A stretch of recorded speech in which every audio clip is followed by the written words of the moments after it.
which I'm just so excited about that item just because I want to sit next to you wearing your hat.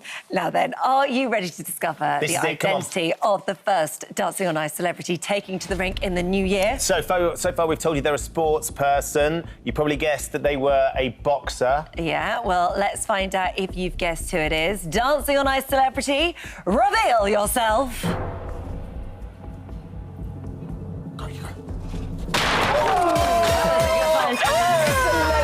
Ricky Hatton. Hello, Ricky Hatton. Okay.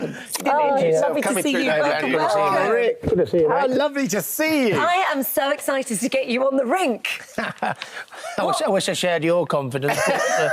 You didn't say confidence. You said excited, Rick. Yeah. Why? So, OK, well, if you're not feeling that confident, why do it? Why this challenge? Setting new challenges for yourself, to be honest. Since it was well documented that I struggled with retirement when I retired from boxing, amongst a few other things, and I'm doing my little bit now for mental health, you know, and trying to give a little bit back now. And what I banged the drum about is, you know, try and keep yourself busy, you know, fill the hours with your day. When I retired, I was sat there with nothing to do and my world fell apart a little bit. But what it's all about now is keeping busy, keeping active, doing things that are positive for you and new ventures, and it doesn't come more new adventure than dancing on ice. And serious. I mean, you've taken on some serious opponents in the past, but as Holly will tell you, and I've been down there as well, taking on the ice rink and dancing on ice is a real challenge. Are you much of a skater, Rick? No, not at all.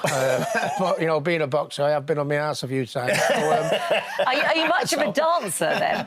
I can't dance on the solid floor, so I don't know how I'm going to go on the ice. But no, you know, it's a challenge. And to be honest, let's have it right. We know with boxing, you know, it's all about, you know, balance. You know, yeah, of course. Totally. I've got good upper body movement, you know, with my upper body strength and stuff like that. You know, you're remembering dance sequences and moves, and in boxing, as you know, Ben, you've done a little bit, you know, remembering combinations and stuff like that. Yes, so, really you know, should really have all the attributes to do pretty well. Do you know what, as well, being a sportsman, and sports people do really, really well on this show, and I think that's No because... pressure, really. No, I know, but there is that commitment that you have to whatever sport it is you're doing, and that discipline that goes with it that you've got on your side. Yeah, well, you know, there's no more sport, more to be disciplined, you know what I mean, and to have, you know, self-belief in yourself, you know, that you can go out there and do it, and, you know, and have such a strong mindset, you know, with boxing. It's the hardest, you know, hardest game in the world in the ring, you know, if it's not going right, you know, you've got to have the, you know, the courage to pull yourself together and keep your game plan going and stuff like that, and that will stand me in good stead, you know, for going on the ice. I'm sure there will be a few, you know, speed bumps and a few scary moments. And that, but I think, you know, I'd like to think if you can now hold your nerve in the boxing ring, I should be OK to hold my nerve on the ice ring. You talk about courage, Ricky. The Hatton documentary that's on Sky at the moment is quite a remarkable watch. We've been friends for a long time, and I've been lucky enough to be trained by you, and I've been to some of your fights. But there are things in this documentary that I had no idea just how bad things had got for you post-retirement, the addictions that you went through, and your mental health struggles. It's a searingly honest documentary. Yeah, it was a very emotional thing to do. In fact, you know, it wasn't like, you know, your traditional boxing documentary where he boxed him and he boxed him and he boxed there. You know, it was like more like a film, like a proper life story. And people knew about the problems with my mental health, you know, that I had over the years, and I've never been shy to discuss it. But I don't think they knew just how deep it went and how, you know, how far it went, you know what I mean? At one point, you know, I didn't want to be here, you know what I mean? And, you know, I'd split up with the missus, you know, I'd fell out with my mum and dad, I fell out with Billy Graham, I had no more boxing, and this was all in one...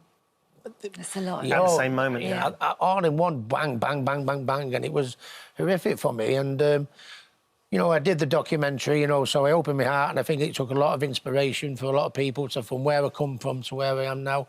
I did my exhibition bout against Marco Antonio Barrera in November, you know, where I got in shape and lost all the weight. I think people could take inspiration from that and going doing something on dancing on ice, you know, I mean, where I was a few years ago, this wouldn't have been unheard of, but it's all about doing things that are positive for yourself. And if people can turn around and say, fair play to him, he's done his exhibition, that documentary was brilliant, and look, he's even going on the Dancing on Ice, the clown now. So you know, and it's because I'm in a good place. It is inspirational. It's in a good place, and I want to do positive things moving forward with my life, How are the kids feeling about it?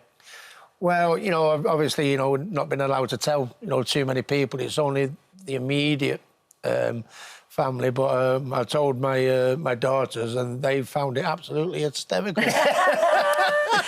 Do they skate? Do you take them to the ice? Do you take them to the ice? No, but I think I might have to do over the next few weeks when we start me training coming up, you know, in a week or so. And I think on a little Saturday afternoon, I think we'll have a trip down to Altrincham Ice Ring, you know, and have a little bit of a... You'll be the one with the penguin being held out, won't you? Yeah. And what about Campbell, though? Because he's now following in your footsteps. He's a boxer in his own right, being trained by your brother. Yeah. Does he know yet? Is this the first time he'll know you're doing Dancing on Ice? No, I have told him and that, and he went, oh, my... Don't embarrass me, don't embarrass me. Too late. Yeah, How proud are you of watching him, though, fight, Rick? Oh, it's brilliant. You know, a few years ago, you know, I mean, he was a little bit of a late starter, to be honest with you, but the minute he got to, like, a certain... age and he started watching me fights on YouTube and stuff like that. And then first day he walked in the gym, I said, can I ever go, Dad, can you pass me them boxing gloves? I thought, here we go. That's it. It's natural, yeah. It's in the blood, innit? But, you know, it's a lot of pressure on his shoulders, you know what I mean, to go into the hardest game of all with, you know, no disrespect, with a dad that did what I did. So... They carved I their think own way, I didn't need to do boxing for me to be proud of him, but I think, you know, the fact that he's going to the hardest game of all with the name that he's got to go into to give it a go and do how well he's doing. I think people thought it was a novelty at first. With Hatton's son doing it, but not now. His last 4 fights, he's definitely got the genetics. By the way, he thinks that's hard. Wait till he tries ice skating, Ricky. It's a whole different world. I cannot wait to see you down on the rink. January is when the show's out, but you've got a busy time because the training begins and it all... Yeah, but I mean, I always want to keep busy, and that's what I do. I'll be doing my own training because, I mean, I've got to do the training, I've got to put the hours in. One that I've never been on the ice before as well. I don't want to make an idiot of myself, but I mean, if I do anything in my life, I give it 100%, and I'll be doing it on this. Can't wait. See you in January. To see Ricky. Thanks you for coming in. Thanks so much. So exciting. So exciting. He's the hitman on the ice. It's going to be incredible.